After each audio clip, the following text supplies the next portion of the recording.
Welcome back to the MixedTV.tv High School Football Thursday Nights driven by Mountain View Nissan. I'm Ryan Lovelace, joined by Drew Linus, Derek Morris, and Brittany Jackson Tucker. And we are over the halfway point for a lot of teams in this high school football season. And we have 8 games this week, guys. Obviously, Walker and Cleveland. I think I should switch spots so you guys can stand beside each other as tradition. But not to be overshadowed, we have 7 other games going on in our area that are looking pretty good. And, I think we're just going to hop in right now, starting with Ray County at Red Bank. That's a 7:30 game. Ray County, they're coming in off their first win of the season. They are 1-3. They beat Ooltewah 28-0. We expected that game to be more of a blowout, but they got their first win of the year. Meanwhile, Red Bank, they have not lost this year. They're ranked 4th in Class 4A under Ted Gatewood. They beat Chattanooga Central 33-7. They forced 5 turnovers, shades of Cleveland in week 1, but that defense has forced a lot of turnovers this year, and that's going to be a good game. It is at Red Bank, 7:30 tomorrow night, down to be a great showdown. Obviously, Red Bank's a class below Ray County. Red Bank's in 4A, Ray County's in 5A. See if that has anything to do with it, but it's going to be a good one tomorrow night at 7:30. All right, another game is Sweetwater at Sequoia. So Sequoia is still yet to win a game, but they are improving every week, and they've been competitive this year. So we'll see what they can do there. I like the coach's name. It's Derek, so maybe he has something going. Well, Sweetwater comes off a big win over Kingston last week, and they got it rolling. They're 3-1, 2-1 in conference, ranked 8th in Class 3A. So it could be a good game. I think Sequoia might give them a game this week. We'll see. Next up, we have Polk County at Cumberland County. Polk County is sitting at 3-2 on the year with a tough loss last week to Tyner, 40-0. So Polk County is looking to bounce back against Cumberland County, who is on the struggle bus. Cumberland County comes into this game 0-5. They're coached by Noah Rapansky. Sorry, Coach, if I'm sure you're listening. But they've struggled mightily this year. They're winless, and they have not scored in 3 straight games. So Polk County and Coach Derek Davis look to get things back on track tomorrow night. Also tomorrow, Silverdale is at Donaldson Christian Academy. I think we got an exciting game here. Last year, Donaldson looking to get revenge over their only loss of the season. So both teams coming in 3-2, got a win last week. Silverdale got a upset Boyd Buchanan 28-21. So they've got a lot of momentum, a lot of excitement coming into this game. They making their first offensive start for them was Brody Lamb. He ran for 3 touchdowns. Also on the defensive side of the ball, had 9 tackles. So Silverdale looking really good. I think this is going to be an exciting game. You've got, like I said, the Wildcats their only loss last year was to Silverdale. So I think they're going to definitely want to get that, beat them. So it's going to be an exciting game here, and we'll see who pulls it out. Yeah, another exciting game. McMinn Central, they are hosting Meigs County, 7:30. This is a big one. These are 2 rivals, not in region, but a big rivalry there. Meigs has beat McMinn Central 7 straight years, looking to make it 8. But McMinn Central comes in this game winners of 4 in a row. They went down to Brainerd last week. They fell behind 6-0 early before scoring 26 unanswered to win by 20 points. 225 of their offensive yards came on the ground, 50 rushes, so they're going to pound the ball. Meanwhile, Meigs County, they sort of struggled to find their identity. They barely got a win in week 1, and then they lost back-to-back weeks. But last week they beat Tellico 39-0 to move over 500. They're led by quarterback Ethan Meadows, and I mentioned they're looking for win number 8 in a row against McMinn Central. This is going to be a good one tomorrow night at 7:30. All right, another matchup of a 4A school versus a 5A school. You got McMinn County Cherokees versus East Hamilton Hurricanes. So McMinn County is about as up and down as it gets. They are win big, lose close. We don't know what to get from them from week to week. So they're going to rely on Caden Hester, who's taken over as quarterback, while Jaden Miller's still out, and try to get things, I guess, consistent. Well, East Hamilton has their backup quarterback, Juan Bullard, who's playing lights out, and so all the offense goes around them. They beat Sequoia last week or 2 weeks ago, 48-6. So it'll be an interesting game to see which McMinn County team shows up. Yeah, for sure. Our next matchup is Ooltewah at Baylor, and Ooltewah's had a tough year so far. They took another loss last week, a shutout loss to Ray County, 28-0, and then moved their record to 0-4 on the year. You know, Coach Manning and Ooltewah still searching for that first win, but against a tough Baylor team this year who comes into the game 4-0 with a big win last week over Pope John Paul II, 42-7. Baylor's just trying to get things rolling for that Baylor-McCallie matchup here coming up soon. So that game's tomorrow night at 7:30, Ooltewah at Baylor. Yeah, so a lot of good games tomorrow night. All of them starting at 7:30, except for Silverdale at Donaldson Christian Academy. That's a 7 o'clock kickoff Central Time, so 8 o'clock our time. It's looking like it's going to be a beautiful night. The heat's going to leave. I think the high's upper to mid 70s tomorrow. So everybody go out and watch some football. A lot of good games in the area, a lot of competitive ones, but obviously the big one, Walker Valley's hosting Cleveland. And we're going to talk about that one in depth after this break we're about to take. You're watching the MixedTV.tv High School Football Thursday nights. We'll be right back.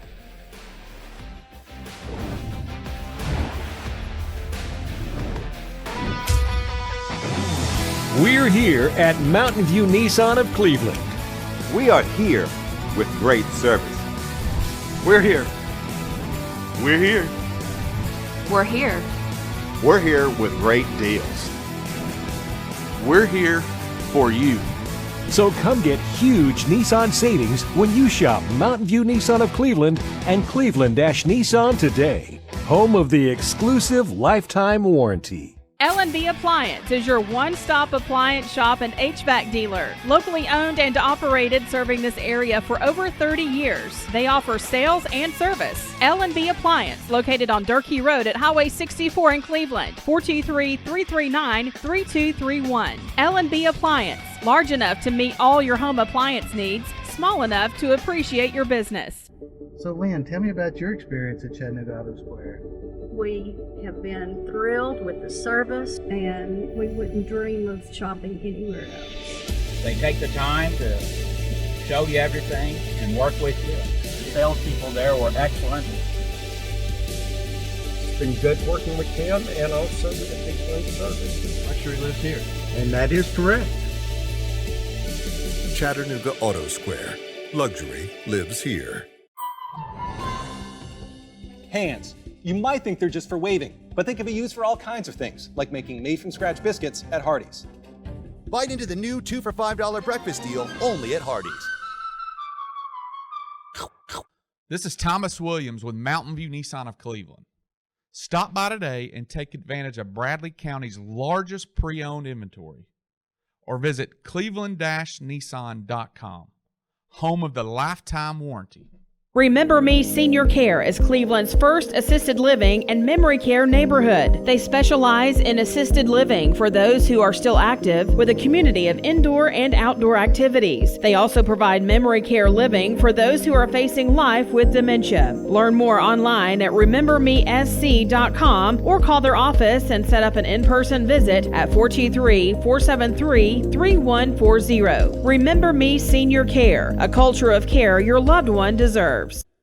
Wholesale Supply Group, you've heard the name for years. The experts trust them, and you should too. Whether you're building, remodeling, or just maintaining your home, Wholesale Supply Group has all the plumbing, electrical, and HVAC products you need to supply any project.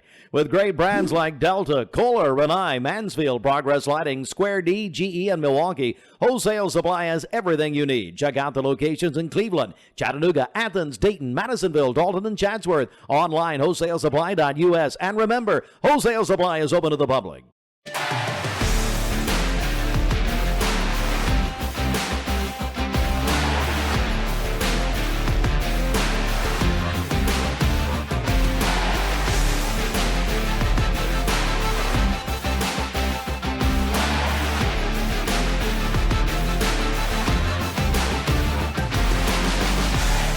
Welcome back to the MixedTV.tv High School Football Thursday nights, driven by Mountain View Nissan. Ryan Lovelace still joined by Drew Linus, Derek Morris, and Brittany Jackson.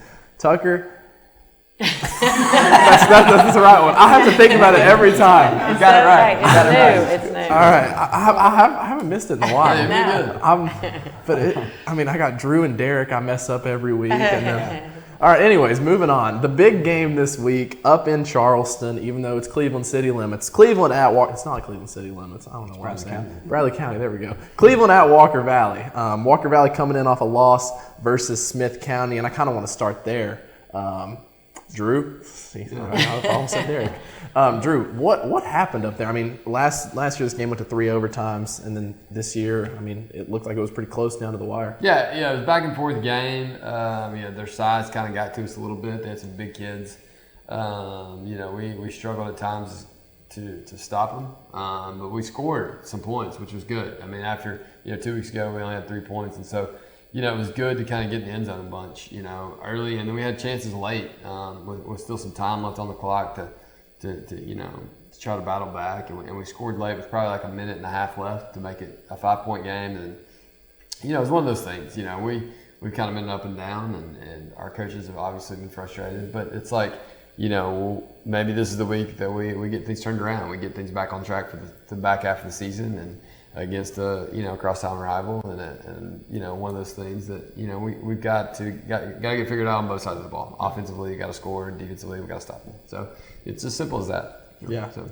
This is your third straight home game. You've lost the first 2. Yeah. It's going to be a big one. Mm-hmm. Moving on, Cleveland. Last week they traveled up to Farragut and got, for lack of a better word, demolished. They fell behind early, and they were playing from behind all game. They lost 42-13. Derek, as our lone person on the panel who picked Cleveland last week, yes. What are your thoughts just on that game up in Farragut? I wore a football shirt. A basketball shirt, because I didn't want to wear a football shirt today. But Farragut, the wheels came off real quick. They got behind to a good team, made a lot of mistakes, and it just didn't get better. So it is what it is. They got their butts kicked. So now what Cleveland has to do is the same thing Walker Valley's trying to do, which is regroup. What have we done well in the past? What can we build on? And it's one of those losses you can't take a lot of stock, and a good team killed you. So what can you do to improve coming next week? Yeah. Brittany, second rivalry game of the year for both teams. Obviously, both teams have played Bradley earlier this year. At the end of this week, one of these teams is going to be 3-3 and at 500, and another team's going to be 2-4 and 2 games under 500. So a big difference in records there. I mean, it feels like this game has a lot more on the line than just a rivalry game. Yeah, I think the coaches of both teams are really they're excited to see what their players, how they react and how they perform. I mean, both teams, upset last week and have been, as both coaches said here, just inconsistent this season, if we should say. And so, it's how do you respond? I mean, as a player, that's what coaches want to see, is how you respond. And I think this game is going to tell you a lot about the team that comes out on top, is, how they respond this week and perform. Yeah. So, Drew, this is the 20th meeting of Walker Valley and Cleveland. Walker Valley's only taken home 4 of the past 19. Does that sort of loom large over sort of the guys on the team, or is that just one of those things that's more of a chip on the shoulder? I think it's a little bit of a little bit of both. I know that may be a weird answer to that question, but my big thing is a lot of these kids that obviously these kids that are on the team now haven't beaten them, so it's like that's something that they want to do. And 2016, these guys were in middle school, I guess. And I think it sometimes ends up being pressure from home. Like it's like they're like parents who went to Cleveland, parents who went to Bradley, and they want to have that feel of like, we beat them, we competed with them, we played with them. But it's also like, what do we have to lose? I mean, it's just another game. We've had, this is our third straight home game. It's been a tough stretch of games. Our next 3 games are tough too. So it's like, we're 2 weeks away from fall break and a bye week. So it's like, how are we gonna respond?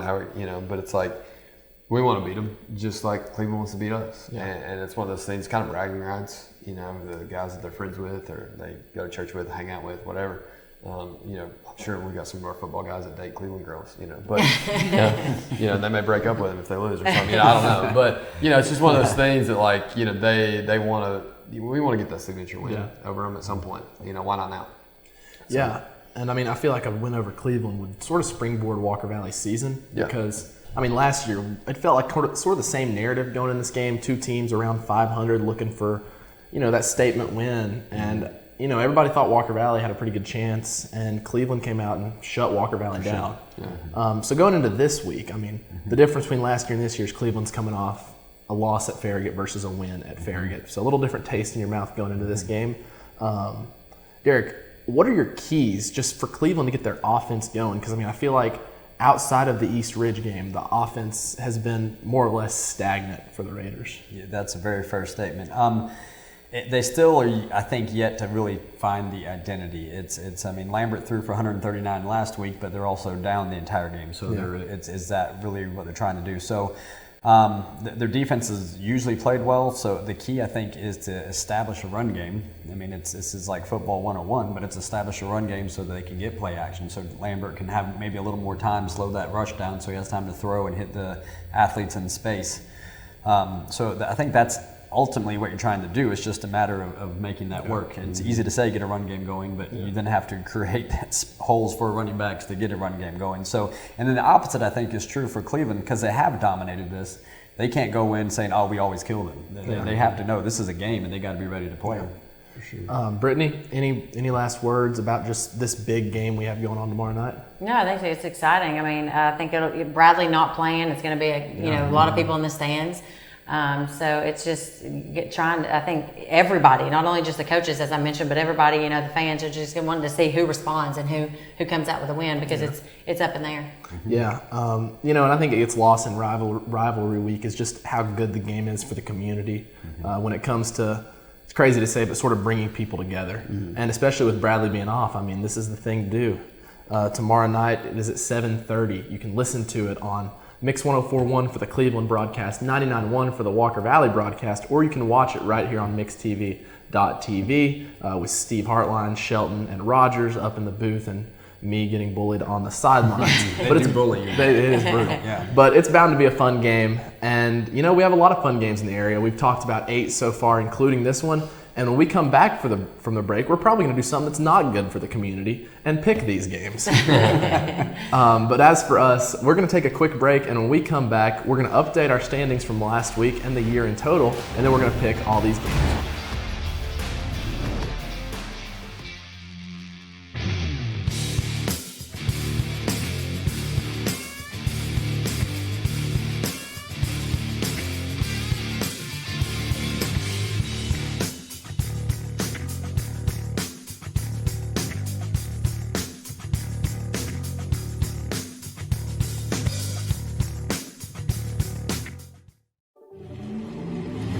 From Lookout Mountain to Cleveland, from Red Bank to Collegedale, luxury lives here.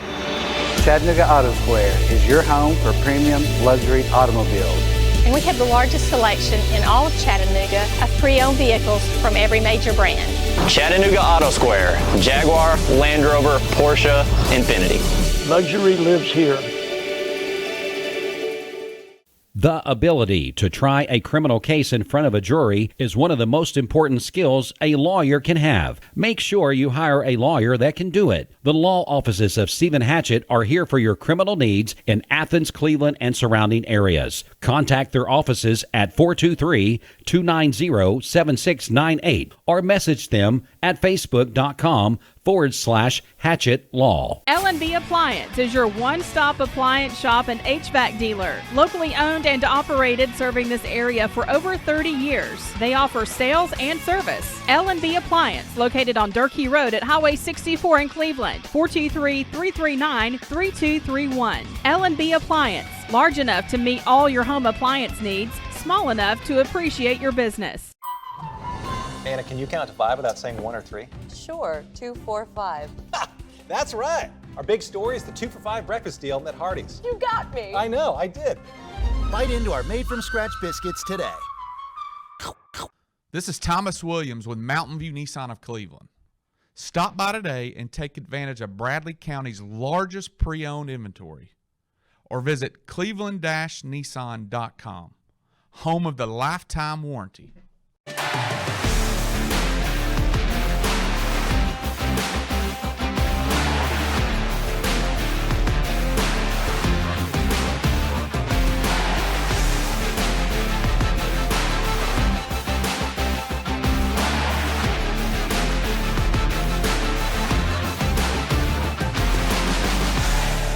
Welcome back to the MixedTV.tv High School Football Thursday nights, driven by Mountain View Nissan. Ryan Lovelace still joined by Drew Linus, Derek Morris, and Brittany Jackson Tucker. And guys, we have 8 games. We were talking about it over the break, but some of these are pretty hard to pick. And, you know, I think we're going to jump right in with one that I think is pretty hard to pick. Ray County at Red Bank. Ray County 1-3 on the year. They're coming off their first win of the year. Meanwhile, Red Bank, they're 4-0 this year. But, you know, it's a 5A versus 4A. And, you know, it's kind of hard to think that Ray County won't be good, you know? For sure. You want me to go first? I guess. I went 9-1 last week. So Hold on. Let me update everybody on this. So I was hoping we'd skip this. It's pretty easy to skip when, for the first time, you didn't have the best record. Talking about me. But Drew, you mentioned it. You went 9-1. Brittany, me and you went 8-2, and Derek, you went 6-4. So overall in the year, Brittany. Hey, over 500. That's what we need. Brittany, you're at 30-18 on the year. 1 game behind Derek at 31-17.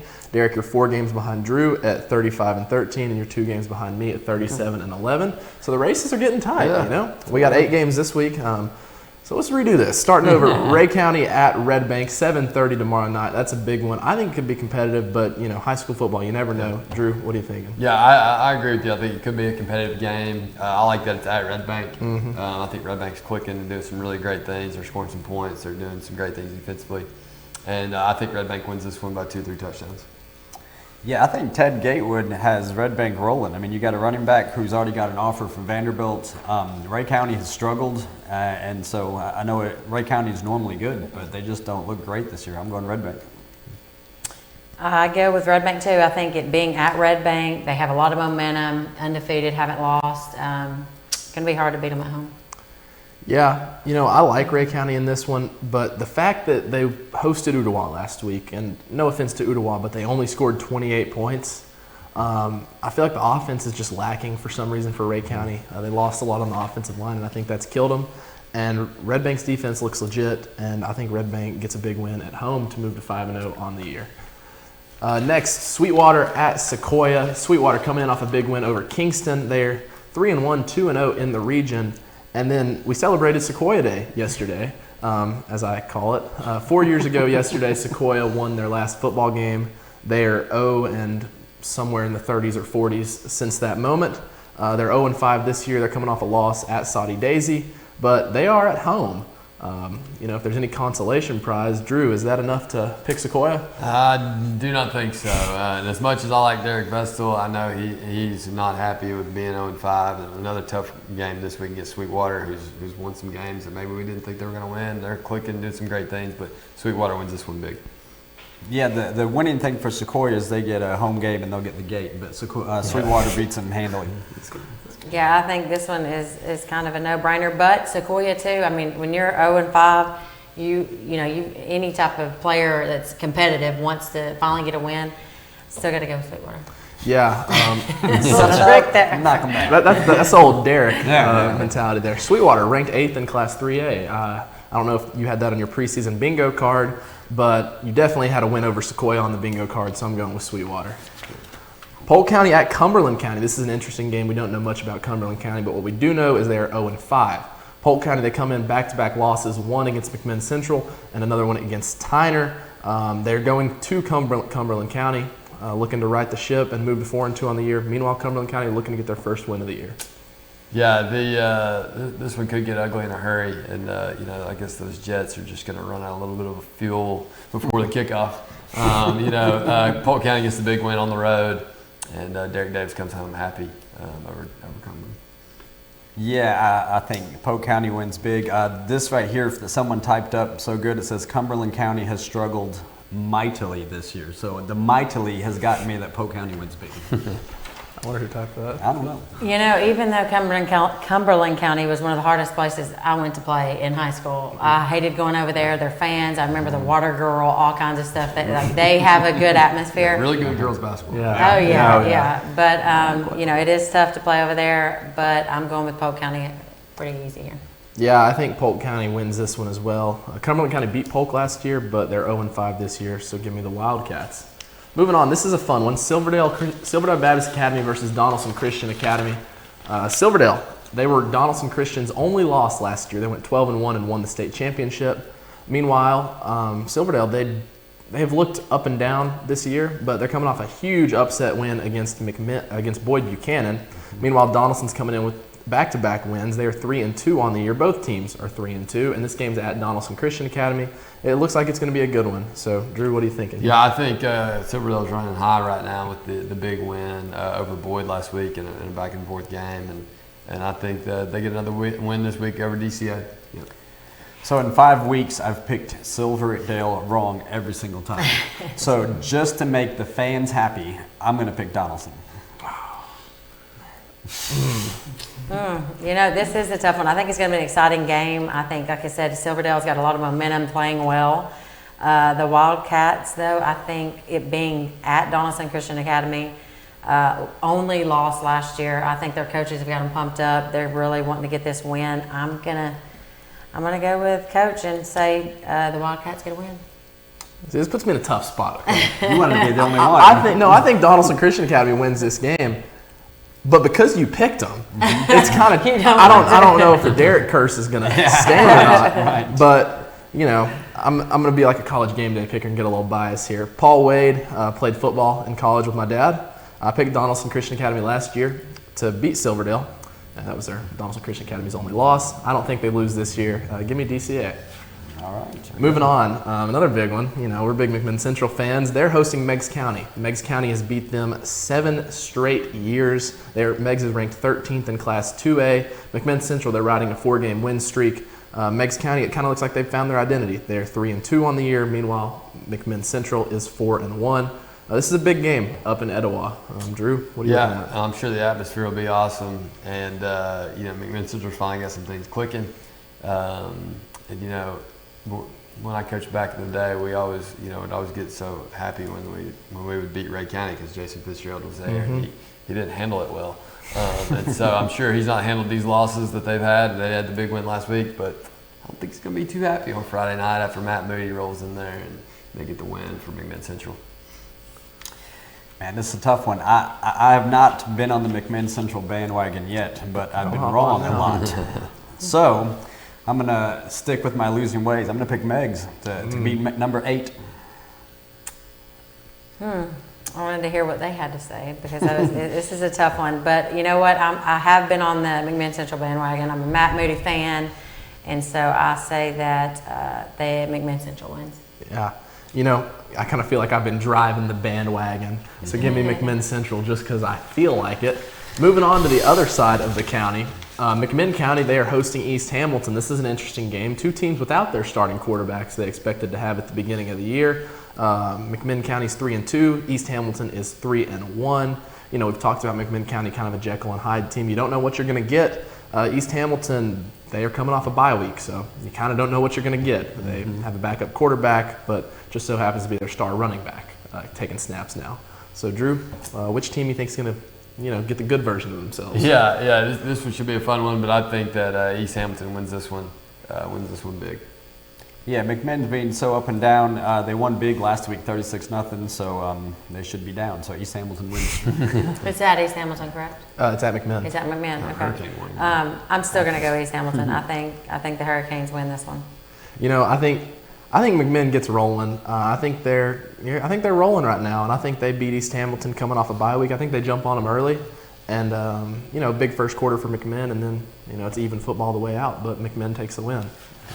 Ottawa at Baylor. Baylor's looking like one of the best teams in the state. Ottawa is not. They are 0-4 on the year. Baylor is 4-0 on the year. Baylor's coming off a big win at Pope John Paul II, 42-7. Meanwhile, Ottawa's coming in off a loss at Ray County, 28-0. I mean, Drew, is it cut and dry? Yeah. I mean, this one should be pretty straightforward, and I think the young pups at Baylor are going to get a lot of playing time here in the second half because they're going to be up big at halftime. Baylor gets the win. Yeah, I agree. To have any sort of upset, you got to be able to score points, and Ottawa got 0 against Ray County last week, so Baylor big.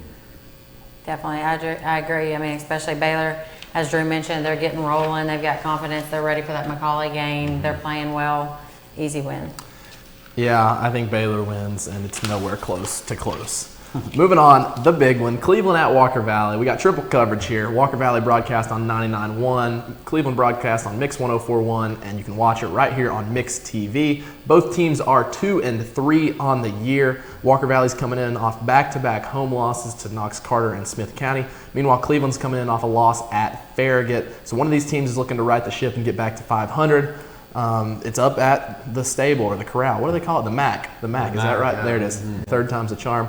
But, you know, it's a big one. Obviously, you're wearing your Walker Valley stuff. So, I mean, is there any mystery behind who you're picking? No, not at all. Just like each week, you know, I feel for our coaches and our players and the season that they've gone through so far. And, you know, Coach Akins is seeking that signature win, signature rivalry win. And I think it happens tomorrow night, and it'll be an exciting way to, you know, head into next week. But our guys are going to get the big dub tomorrow night. Interesting. Well, you know, both teams are looking for identity, right? So we know that. And when you're coming off losses, someone once said nobody circles the wagons like the Buffalo Bills, but none of these teams are the Buffalo Bills. So the Cleveland Blue Raiders win big. Big. I don't know what that logic was. I don't either. It just came to my head, so I went with it. Good.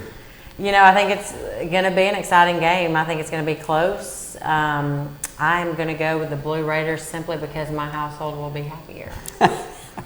Good pick. And that is the truth. You know, I think this is going to be a really close game. You know, but at the same time, we thought this last year and Cleveland kind of dominated. So, you know, you never really know what to think going into this game, but it's at Walker Valley, and I really feel like Cleveland has struggled offensively and Walker Valley has excelled defensively. And for that reason, I think Walker Valley pulls off a big win against Cleveland for the first time since 2016. Join us next week, and we will see how we did with our picks. So, you know, hopefully one of us goes undefeated. We haven't had an undefeated week yet. You know, I'm not, you know, calling my shot, but I think I'm going to go undefeated at least probably the rest of the year. So, you know, that's good. But, oh yeah, a lot of great football here.